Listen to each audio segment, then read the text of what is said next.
গুমের সর্বোচ্চ সাজা মৃত্যুদণ্ড, অভিযোগ গঠনের ১২০ দিনের মধ্যে বিচার শেষের বিধান। চাইলেও কেউ গুমের রাজত্ব চালাতে পারবে না বললেন প্রেস সচিব। ৫ দফা দাবিতে প্রধান উপদেষ্টাকে জামায়াত সহ ৮ দলের স্মারকলিপি। জুলাই সনদ বাস্তবায়নে ১১ নভেম্বর ঢাকা চলো কর্মসূচির ঘোষণা। চূড়ান্ত গণতন্ত্র চর্চার জন্য সুষ্ঠু নির্বাচন অপরিহার্য, মন্তব্য তারেক রহমানের। অন্তর্ভুক্তিমূলক রাজনৈতিক কাঠামো তৈরির বিএনপির লক্ষ্য বললেন নেতারা। চট্টগ্রামে বিএনপির প্রার্থীদের গণসংযোগে গুলি, টার্গেট ছিল পুলিশের তালিকাভুক্ত সন্ত্রাসী বাবলা। জড়িতদের শনাক্তে ক্লু পাওয়ার দাবি পুলিশের। দেখছিলেন ক্রাউন সিমেন্ট সংবাদ শিরোনাম, এবারে বিস্তারিত। গুমের সর্বোচ্চ শাস্তি মৃত্যুদণ্ড, আর গুম সংক্রান্ত অভিযোগ গঠনের ১২০ দিনের মধ্যে বিচার শেষ করতে হবে বিশেষ ট্রাইব্যুনালে। এমন বিধান রেখে গুম প্রতিরোধ, প্রতিকার ও সুরক্ষা অধ্যাদেশ ২০২৫-এর চূড়ান্ত অনুমোদন দিয়েছে উপদেষ্টা পরিষদ। প্রেস সচিব শফিকুল আলম বলেছেন, এখন কোনো ফ্যাসিস্ট চাইলেও গুমের রাজত্ব চালানো সম্ভব নয়। জানানো হয়, নির্বাচন ঘিরে IRI এর শঙ্কা বিবেচনায় পদক্ষেপ নিচ্ছে সরকার। রিপোর্ট করছেন সৈয়দ আব্দুল মুহিত। আওয়ামী লীগ সরকারের ১৬ বছরে আইন শৃঙ্খলা বাহিনীর হাতে নানা শ্রেণী পেশার মানুষের গুমের অভিযোগ রয়েছে। অভ্যুত্থানের পর থেকে গুম খুনের নৃশংস সব তথ্য প্রকাশ পায়। এমন বাস্তবতায় গুমের সাথে জড়িতদের বিচার নিশ্চিত ও গুম বন্ধে আন্তর্জাতিক কনভেনশন অনুযায়ী আইনের উদ্যোগ নেয় অন্তর্বর্তী সরকার। এরই ধারাবাহিকতায় গুমের চূড়ান্ত অনুমোদন দিল উপদেষ্টা পরিষদ। যমুনায় উপদেষ্টা পরিষদের বৈঠকের পর রাজধানীর ফরেন সার্ভিস একাডেমিতে ব্রিফিংয়ে প্রেস সচিব শফিকুল আলম জানান, গুমের ঘটনা তদন্ত করবে জাতীয় মানবাধিকার কমিশন।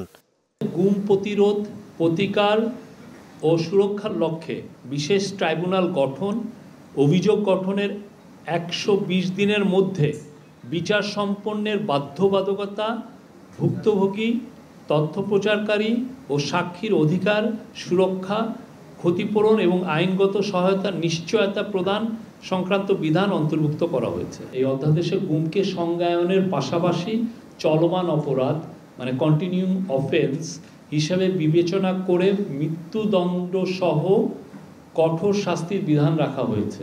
এর ফলে বাংলাদেশে আর কোনো ফ্যাসিস্ট গভর্নমেন্ট এসে দেশে গুমের রাজত্ব চালাতে পারবে না এবং দেশের কোনো আয়নাঘর তৈরি হবে না। প্রেস সচিবের আশা, জুলাই সনদ বাস্তবায়নে রাজনৈতিক দলগুলোই নির্ধারিত সময়ের মধ্যেই সিদ্ধান্ত নিতে পারবে। নির্বাচন নিয়ে সরকারের প্রস্তুতির কথাও জানানো হয় ব্রিফিংয়ে। আমরা তাদের জন্য তো একটা 7টা দিন তাদেরকে বলা হয়েছে। এখন যদি পলিটিক্যাল পার্টিগুলো যদি কোনো ডিসিশন না নেন, তাহলে তো আমরা আগেই যে আমাদের ল অ্যাডভাইজার তো বলেছিলেন যে সেক্ষেত্রে ইন্টারিম গভর্নমেন্ট নিজে একটা ডিসিশন নেবে। আর এই কী ডিসিশন হবে সেই বিষয়েও এখন প্রস্তুতিমূলক অনেক মিটিং হচ্ছে। বাট আমরা আশা করব পলিটিক্যাল পার্টিগুলো তারা নিজেরাই এই পুরো বিষয়গুলো একটা ডিসিশনে আসবেন। আগামী নির্বাচনকে সামনে রেখে কারা কিভাবে নির্বাচন বানচাল করার জন্য নানান ধরনের ষড়যন্ত্র করবে সে বিষয়ে মোটামুটি জাতীয় অবগত, এবং সরকারের দিক থেকে যেটা করার, সরকার এই পরিস্থিতি মোকাবেলার জন্য যাবতীয় সকল ধরনের প্রস্তুতি নিচ্ছে। IRI যে ফাইন্ডিংস বা আশঙ্কার কথা আপনি বলছেন, এটার সঙ্গে সরকারের কোনো দ্বিমত নেই। সরকারও এই সমস্ত বিষয়ে অবগত রয়েছে এবং সে বিষয়ে সক্রিয়ভাবেই যে সমস্ত প্রস্তুতি নেওয়া দরকার সেগুলি নিচ্ছে। এছাড়াও উপদেষ্টা পরিষদ ২০২৬ সালের জন্য সাধারণ ও নির্বাহী আদেশে ২৮ দিন ছুটির অনুমোদন দিয়েছে। অনুমোদন দেয়া হয়েছে জাতীয় লজিস্টিক নীতির খসড়াও। সৈয়দ আব্দুল মুহিত, বাংলা ভিশন, ঢাকা। অবিলম্বে জুলাই সনদ বাস্তবায়নের আদেশ ও নভেম্বরে গণভোট সহ ৫ দফা দাবিতে পদযাত্রা করেছে জামায়াতে ইসলামী সহ সমমনা ৮ দল। জাতীয় নির্বাচনের আগে গণভোটের ব্যবস্থা করা না হলে কঠোর আন্দোলনের হুঁশিয়ারি দেন নেতারা। জামায়াতের নায়েবে আমির বলেন, সোজা আঙুলে ঘি না উঠলে আঙ্গুল বাঁকা করে হলেও তারা দাবি আদায় করবেন। রাজনৈতিক দলগুলোর মধ্যে ঐক্য ধরে রাখতে বিএনপি মহাসচিবকে ফোন করে না পাওয়ার কথাও জানান জামায়াতের নেতারা। মহিবুল্লাহ মহিবের রিপোর্টে বিস্তারিত। জুলাই সনদ বাস্তবায়নের আদেশ ও নভেম্বরে গণভোট সহ ৫ দফা দাবিতে জামায়াতে ইসলামী সহ সমমনা ৮ দলের পদযাত্রা। পল্টন মোড় থেকে এই পদযাত্রার শুরুতে বক্তব্য রাখেন ৮ দলের শীর্ষ নেতারা। জুলাই শহীদদের সম্মানে ৫ দফা মেনে জাতীয় নির্বাচনের আগে গণভোট আয়োজনের দাবি জানান তারা। জাতীয় নির্বাচনের তফসিল ঘোষণার পরেও গণভোট আইনি বাধা না। সুতরাং সময় আছে, আরো 15 দিন ক্ষেপণ করবেন, সময় থাকবে। আরো 15 দিন ক্ষেপণ করবেন, সময় থাকবে। আরো ক্ষেপণ করবেন, সময় নতুন ভাবে বের হবে। তা বুঝাতে চাই, বুঝিনি। এই জন্যে নো হাঙ্কি পাঙ্কি। আমাকে একজন বলেছে, একদিনে বাংলাদেশে যে পরিমাণ চাঁদাবাজি হয়, কয় দিনে এর টাকা দিয়ে একটা গণভোট করা যায়। এদিকে পদযাত্রাটি বেলা 12:30টার দিকে রাজধানীর মৎস্য ভবন এলাকার সামনে পৌঁছালে পুলিশি বাধার মুখে পড়ে।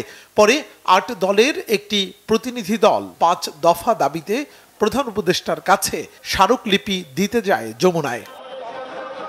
জুলাই জাতীয় সনদ বাস্তবায়নের আদেশ জারি, নভেম্বর মাসের মধ্যেই গণভোট, জাতীয় নির্বাচনে উভয় কক্ষ বা উচ্চ কক্ষে পিআর পদ্ধতি চালু, অবাধ, সুষ্ঠু ও গ্রহণযোগ্য নির্বাচনের লক্ষ্যে সবার জন্য লেভেল প্লেয়িং ফিল্ড নিশ্চিত করা, ফ্যাসিস্ট সরকারের সব জুলুম, নির্যাতন, গণহত্যা ও দুর্নীতির দৃশ্যমান বিচার এবং স্বৈরাচারের দোসর জাতীয় পার্টি ও 14 দলের কার্যক্রম নিষিদ্ধের দাবি রয়েছে এই 5 দফায়।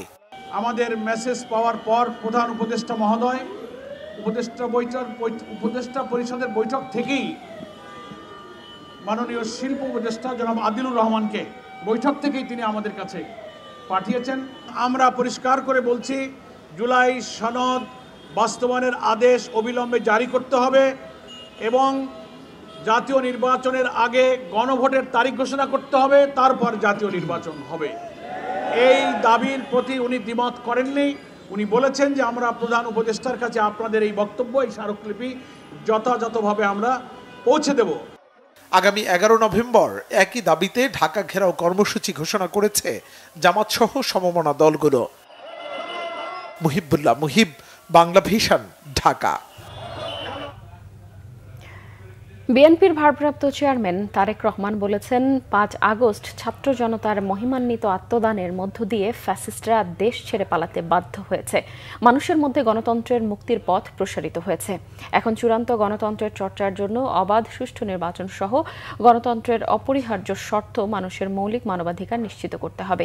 মহান জাতীয় বিপ্লব ও সংহতি দিবস উপলক্ষে দেশবাসী সহ সবাইকে শুভেচ্ছা ও অভিনন্দন জানিয়ে তারেক রহমান বলেন, 1975 সালের 7 নভেম্বর দেশপ্রেমে উদ্দীপ্ত হয়ে সিপাহী জনতার রাজপথে নেমে এসেছিল তারা, এবং জাতীয় স্বাধীনতা সুরক্ষা ও গণতন্ত্র পূর্ণ জীবনের অঙ্গীকার নিয়ে। দেশের সেই চরম সংকটকালে দায়িত্ব নেন স্বাধীনতার ঘোষক জিয়াউর রহমান। তিনি শাহাদাত বরণ করলেও তার আদর্শে বলিয়ান মানুষ দেশের স্বাধীনতা ও গণতন্ত্র রক্ষায় এখনও ঐক্যবদ্ধ ও দৃঢ় সংকল্পবদ্ধ। আওয়ামী ফ্যাসিস্ট সরকার গণতন্ত্রের পক্ষে লড়াকু নেতাকর্মীদের বিভৎস নির্মমতায় দমন করেছে। আয়নাঘর, গুম, খুন, বিচার বহির্ভূত হত্যা সহ দুর্নীতি ও অপশাসনের এক ভয়াল রাজত্ব কায়েম করেছিল। 7 নভেম্বর চেতনায় সকল জাতীয়তাবাদী শক্তিকে ঐক্যবদ্ধ হয়ে শক্তিশালী গণতন্ত্র বিনির্মাণ করতে হবে।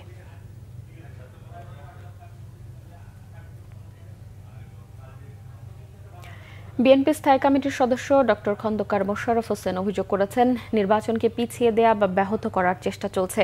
নন ইস্যুকে ইস্যু করে নির্বাচনকে ব্যাহতের ষড়যন্ত্র হচ্ছে বলেও অভিযোগ করেন তিনি। অন্যদিকে বিএনপি সবার অংশগ্রহণে অন্তর্ভুক্তিমূলক রাজনৈতিক কাঠামো তৈরি করতে চায় বলে জানিয়েছেন দলটির স্থায়ী কমিটির সদস্য আমির খসরু মাহমুদ চৌধুরী। রাজধানীর একটি হোটেলে Tarique Rahman politics and policy বইয়ের মোড়ক উন্মোচন করা হয়। এতে ডক্টর খন্দকার মোশাররফ হোসেন বলেছেন, তারেক রহমান কোনো পারিবারিক প্রোডাক্ট নন, তিনি এই মাটির সন্তান। বিএনপি থেকে ভুক্তভোগী আর কোনো দল নেই। সকল কিছুর বিচার চায় বিএনপি। সরকার ফেব্রুয়ারিতে নির্বাচনের কথা বলছে, বিএনপিও সর্বাত্মক প্রস্তুতি নিচ্ছে। পিআর লাগবে বলে কেউ কেউ ষড়যন্ত্র করছে। অনুষ্ঠানে আরেক স্থায়ী কমিটির সদস্য আমির খসরু মাহমুদ চৌধুরী বলেন, পারস্পরিক শ্রদ্ধাবোধ, অভ্যন্তরীণ বিষয়ে হস্তক্ষেপ না করা এবং নিজেদের সিদ্ধান্ত নিজেরা মেনে নেবে এমন পররাষ্ট্রনীতি চায় বিএনপি। এটা তারেক রহমানের চিন্তা। যে সংস্কারের জন্য সবাই উঠে পড়ে লেগেছে সেটা বেগম জিয়ার ভিশন 2030-এর মাধ্যমে প্রথমে দেন, পরে তারেক রহমান 27 দফা দেন রূপরেখা। এরপর শেখ হাসিনা পরবর্তী দেশ কেমন হবে তার উপর ভিত্তি করে শরিকদের সাথে মিলেই 31 দফা দেয়া হয়। এই ষড়যন্ত্র কিন্তু আমরা মনে করি যে এটা নির্বাচনকে হয় বিলম্বিত করা বা নির্বাচনকে বাতিল করে দেওয়ার ষড়যন্ত্র চলছে। তত্ত্বাবধায়ক সরকার ব্যবস্থা বাতিল করে দেয়া রায় পরিবর্তন করা না হলে গণতন্ত্র আর কখনোই আলোর মুখ দেখতে পাবে না বলে মন্তব্য করেছেন অ্যাটর্নি জেনারেল মোহাম্মদ আসাদুজ্জামান। তত্ত্বাবধায়ক সরকার ব্যবস্থা ফেরাতে আপিলের ওপর নবম দিনের শুনানিতে কথা বলেন তিনি। বৃহস্পতিবার আপিল বিভাগের পূর্ণাঙ্গ বেঞ্চে রাষ্ট্রপক্ষের বক্তব্য উপস্থাপন শেষ হয়েছে।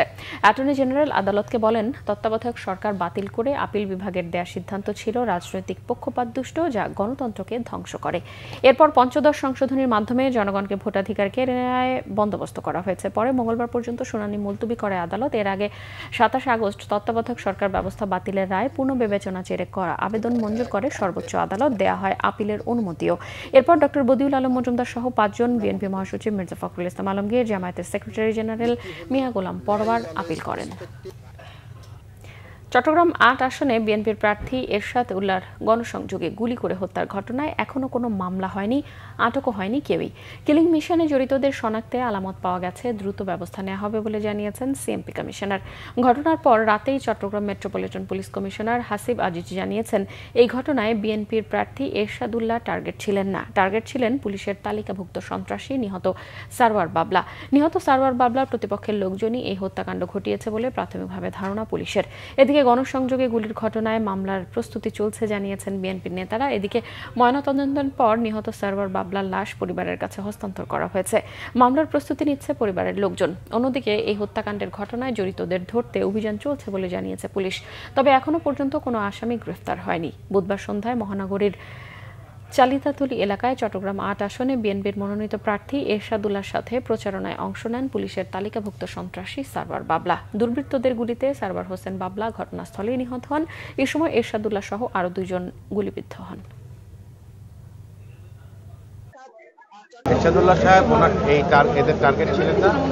টার্গেট যে ছিল সে মারা গিয়েছে, সরোয়ার বাবলাই টার্গেট ছিল। কারণ আমরা যেটা শুনলাম যে এর মৃত্যু নিশ্চিত করেছে তারা গুলি করে, এবং এইটা সরোয়ার বাবলার এলাকা ছিল যেখানে ঘটনাটা ঘটেছে। মসজিদে নামাজ পড়েছে সে, এরশাদুল্লাহ সাহেব ওখানে নামাজ পড়েছে। সরোয়ার বাবলার ক্রিমিনাল রেকর্ড ছিল, তারও ক্রিমিনাল হিস্ট্রি ছিল, আর যারা করেছে তাদেরও এরা প্রতিপক্ষ ছিল। আমরা আরও ফার্দার এটা তদন্ত করব, তবে প্রাথমিকভাবে আমরা কিছু অনুমান করছি। চট্টগ্রাম ৮ আসনে বিএনপির প্রার্থী এরশাদ উল্লাহ নির্বাচনী প্রচারণায় হামলার ঘটনায় গভীর নিন্দা জানিয়েছে অন্তর্বর্তীকালীন সরকার। বুধবার রাতে প্রধান উপদেষ্টার প্রেস উইং এক বিবৃতিতে এই তথ্য জানায়। বিবৃতিতে বলা হয়, চট্টগ্রাম মেট্রোপলিটন পুলিশের প্রাথমিক তদন্তে দেখা গেছে এরশাদ উল্লাহ সরাসরি হামলার লক্ষ্যবস্তু ছিলেন না, তবে একটি গুলির আঘাতে তিনি আহত হয়েছেন। সরকার তার দ্রুত সুস্থতা কামনা করে। ঘটনার পূর্ণাঙ্গ তদন্তের নির্দেশ দিয়েছেন প্রধান উপদেষ্টা। আইনশৃঙ্খলা বাহিনীকে দ্রুত হামলাকারীদের শনাক্ত করে গ্রেফতার এবং আইনের আওতায় আনারও নির্দেশ দেন তিনি। বিবৃতিতে আরও বলা হয়, রাজনৈতিক ও সামাজিক জীবনে সহিংসতা কিংবা ভয়ভীতির কোনো স্থান নেই। বিবৃতিতে অন্তর্বর্তীকালীন সরকার সকল রাজনৈতিক দল ও নেতাকর্মীদের শান্ত ও সংযত থাকার আহ্বান জানিয়েছেন। চট্টগ্রামে মদুনাঘাট ব্রিজের কাছে চাঞ্চল্যকর আব্দুল হাকিম হত্যাকাণ্ডে জড়িত থাকার অভিযোগে ৪ জনকে গ্রেফতার করেছে পুলিশ। উদ্ধার করা হয়েছে হত্যাকাণ্ডে ব্যবহৃত আগ্নেয়াস্ত্র ও মোটর সাইকেল। পুলিশ জানিয়েছে, বালুমহলের নিয়ন্ত্রণ ও স্থানীয় আধিপত্য বিস্তার এই নিয়েই হত্যাকাণ্ড হয়েছে। যৌথ অভিযানে হত্যাকাণ্ডের মূল পরিকল্পনাকারী ও সহযোগীদের গ্রেফতারও করা হয়। ৩১ অক্টোবর রাউজান থেকে গ্রেফতার করা হয় আব্দুল্লাহ খোকন ওরফে ল্যাংড়া খোকনকে।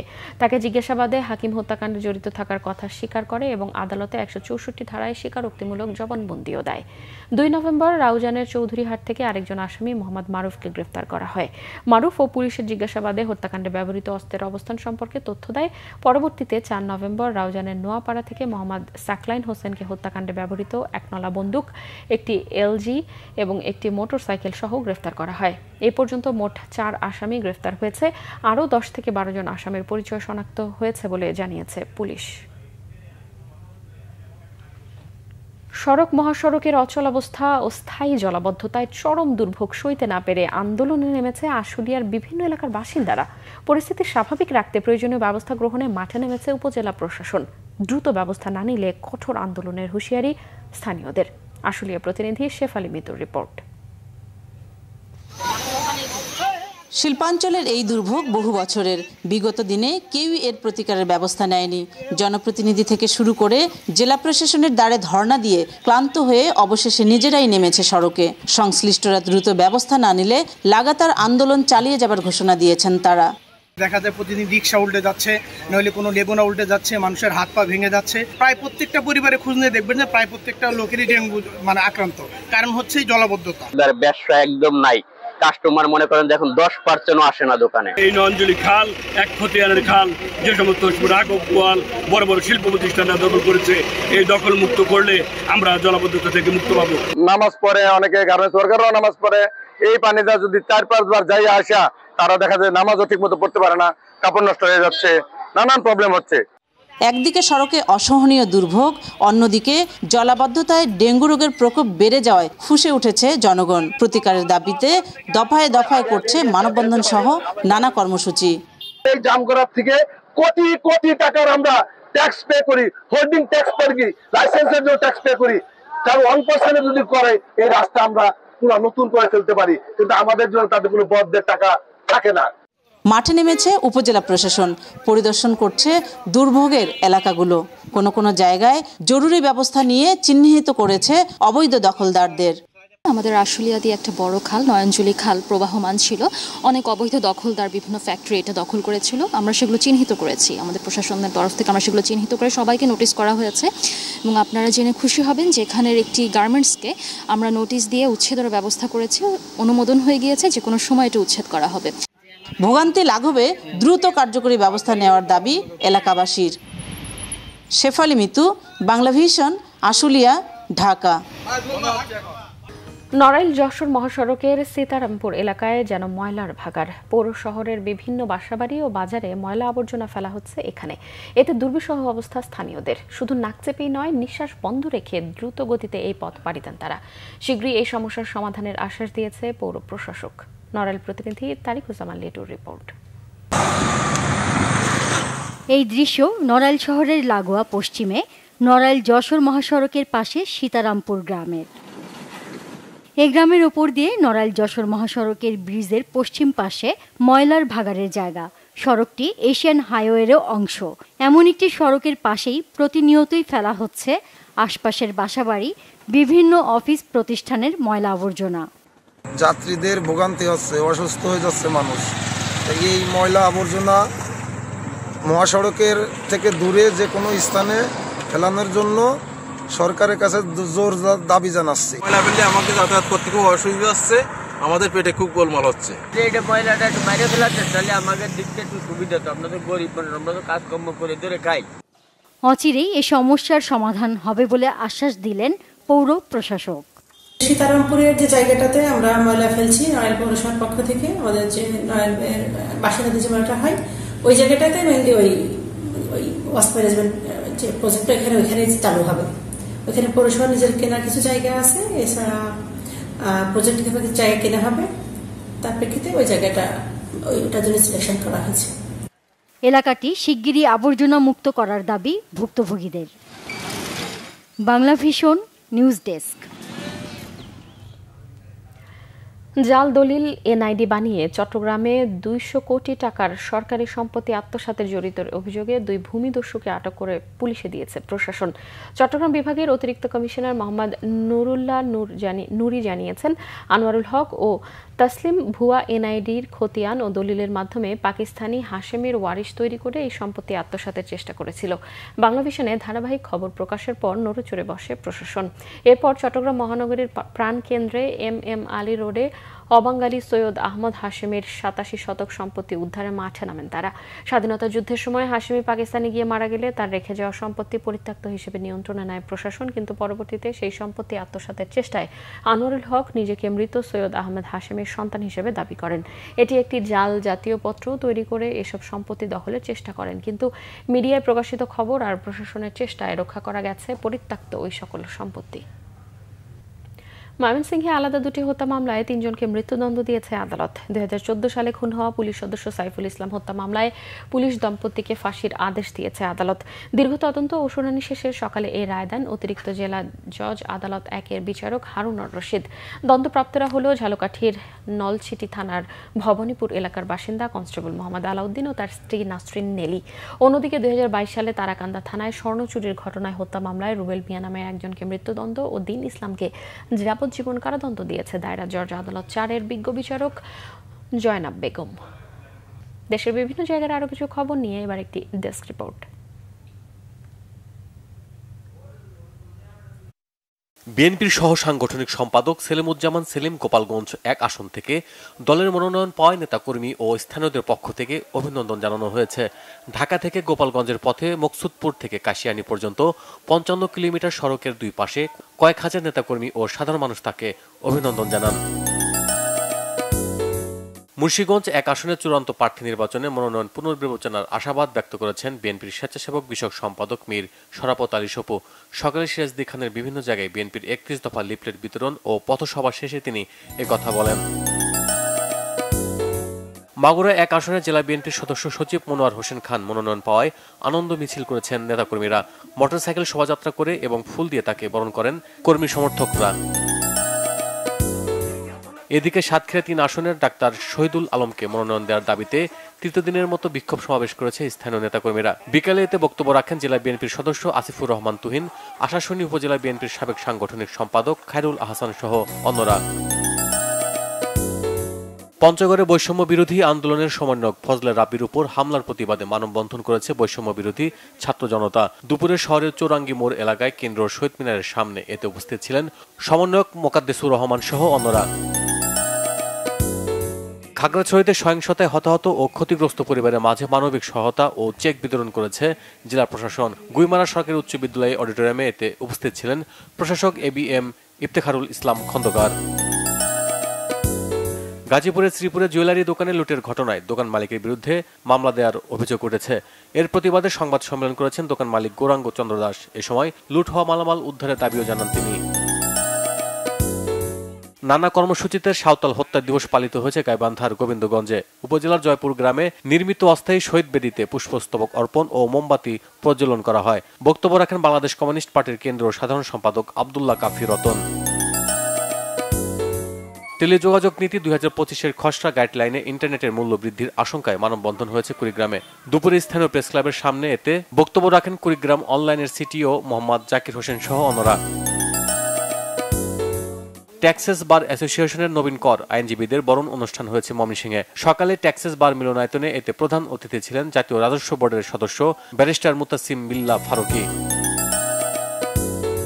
শিশুদের বিজ্ঞান মনস্ক করে তুলতে বিজ্ঞান মেলা ও খুদে ডাক্তার প্রোগ্রাম হয়েছে কিশোরগঞ্জে। দুপুরে শহরের খরমপট্টিতে আইডিয়াল ইন্টারন্যাশনাল স্কুলে বিজ্ঞানের বিভিন্ন প্রজেক্ট উপস্থাপন ও স্বাস্থ্য সচেতনতা বিষয়ক প্রদর্শনী হয়। Bangla vision news desk. সংবাদ শেষ করব ক্রাউন সিমেন্ট শিরোনামগুলো আরো একবার জানিয়ে। গুমের সর্বোচ্চ সাজা মৃত্যুদণ্ড, অভিযোগ গঠনের 120 দিনের মধ্যে বিচার শেষের বিধান, চাইলেও কেউ গুমের রাজত্ব চালাতে পারবে না বললেন প্রেস সচিব। 5 দফা দাবিতে প্রধান উপদেষ্টাকে জামায়াত সহ 8 দলের স্মারকলিপি, জুলাই সনদ বাস্তবায়নে 11 নভেম্বর ঢাকা চলো কর্মসূচির ঘোষণা। চূড়ান্ত গণতন্ত্র চর্চার জন্য সুষ্ঠু নির্বাচন অপরিহার্য মন্তব্য তারেক রহমানের, অন্তর্ভুক্তিমূলক রাজনৈতিক কাঠামো তৈরি বিএনপির লক্ষ্য বললেন নেতারা। চট্টগ্রামে বিএনপি প্রার্থীর গণসংযোগে গুলি, টার্গেট ছিল পুলিশের তালিকাভুক্ত সন্ত্রাসী বাবলা, জড়িতদের শনাক্তে ক্লু পাওয়ার দাবি পুলিশের। এই ছিল এখনকার মতো। পরের সংবাদ সন্ধ্যা 7:30টায় দেখার আমন্ত্রণ রইল। এছাড়া বাংলাদেশের সংবাদ ও সংবাদ সংশ্লিষ্ট অনুষ্ঠান দেখতে ভিজিট করুন www.bvnews24.com ও facebook.com/banglavishnnews এবং সাবস্ক্রাইব করুন youtube.com/banglavishnnews।